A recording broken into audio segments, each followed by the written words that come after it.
வரம் கொடுத்தவன் ஈசா, வரம் வாங்கினவன் இந்த ஜெயமதாசூரன். தலைமையில உட்காந்துக்கிறான். நீ சிரிக்கலாமா? சிரிக்கலாமா? நான் உன்னை பார்த்து சிரிக்கவில்லை. சுவாமியை நினைத்து ஏற்ற வரத்தை கொடுத்து விட்டு பிறகு ஆபத்தில் சிக்கிக் கொண்டு விழிக்கின்றார். அவரை நினைத்தே நான் சிரித்தேன். ஆனால் உன்னை பார்த்து நான் சிரிக்கவில்லை. ஏண்டியா சாமி சாமின்னு சொல்றிய? அந்த சாமியுடைய சிரசில் அமர்ந்துங்கிறிய இந்த மலை ஜனெல்லாம் எங்கடி போறான்? அதெல்லாம் செப்பு சிலை போல் இருக்கின்றாய். இந்த ஜெயமதாசுராக பற்றவன் எத்தனையோ வீரர்களை வென்று 33 கோடி ஜாவர்கள் கிங்கர் கிங்குளர் சித்தி வித்தாதர் அனைவருமே வெற்றி கண்டு. ஆனால் வரையிலும் எந்த ஒரு பெண்ணையும் நான் ஒன்று சேர்ந்ததே கிடையாது. எந்த ஒரு பெண்ணுக்கும் சுகத்தை கண்டதே கிடையாது. ஆகையால் உன் மீது எனக்கு மோகம் இருந்தது. அடப்பாவி, உன்னை நான் திருமணம் செய்யலாம் என்று ஆசைப்படுகின்றேன். ஆகையால் உன்னுடன் வர வேண்டும். அடே ஜெயமதாசூரா, நான் உன்னோடு வர வேண்டுமா? உன்னோடு நான் வர மாட்டேன். வர முடியாது. என்னுடைய வர முடியாதா? முடியாது. வந்து சேரு.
தான் உனக்கு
உனக்கின்று உன் மீது மோகம் எனக்கு அதிகமாகிவிட்டது.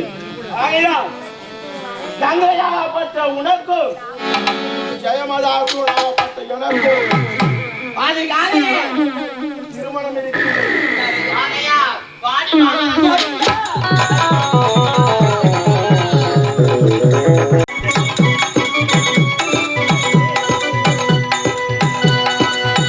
அன்பினும் மகள் விளக்கை ஏற்றி வைத்தேன், அதில் ஆசை என்னும் நெய்யை ஊற்றி வைத்தேன்.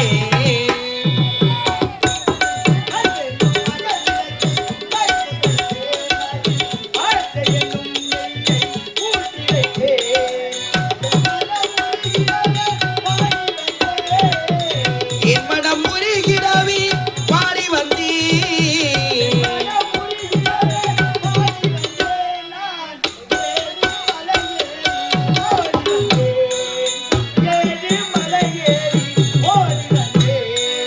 திருப்பதி மலை வாழும் வெங்கடேசா, திருமலை மலை நாடும் சீனிவாசா, ஏழுமலை வாசா, திருப்பதி மலை வாழும் வெங்கடேசா.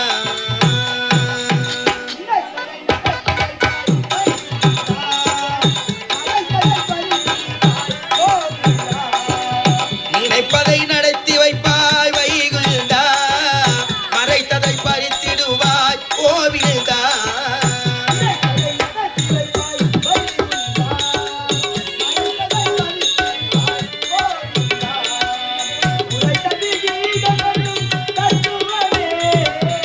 உரைத்தத கீத என்னும் தத்துவமே,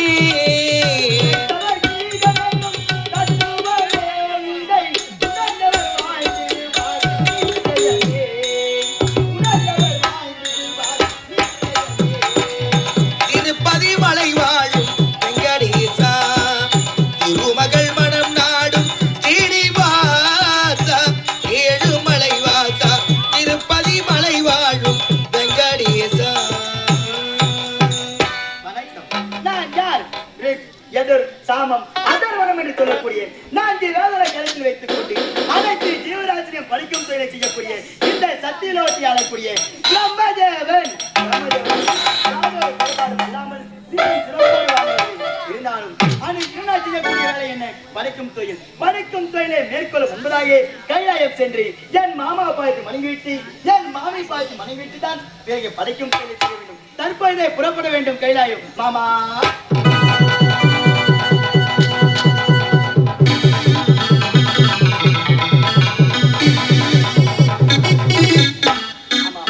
சத்தியலோகத்தில் கைலாயம் வந்து விட்டோம். மாமாவை அழைத்து பார்த்தா தெரியும். மாமா மாமா என்னடா இது? மாமாவை அழைத்தோம், மாமா மறுகளுக்கு இல்லை. சரி விடி, மாமி அழைத்தால் தெரியும். மாமி மாமி மாமி என்னடா இது? மாமாவை அழைத்தோம், மாமா மறுகளுக்கவில்லை. மாமி அழைத்தோம், மாமியும் மறுகளுக்கவில்லை. இருந்தாலும் சத்தியலோகமிருந்து கைலாயம் ஓடி வந்ததால் உடல் எல்லாம் ஒரே அழைச்சியாக இருக்கின்றது. சிறிது நேரம் மாமா சிம்மாசனத்தில் அமர்ந்து ஓய்வு பெற்று செல்லலாமே.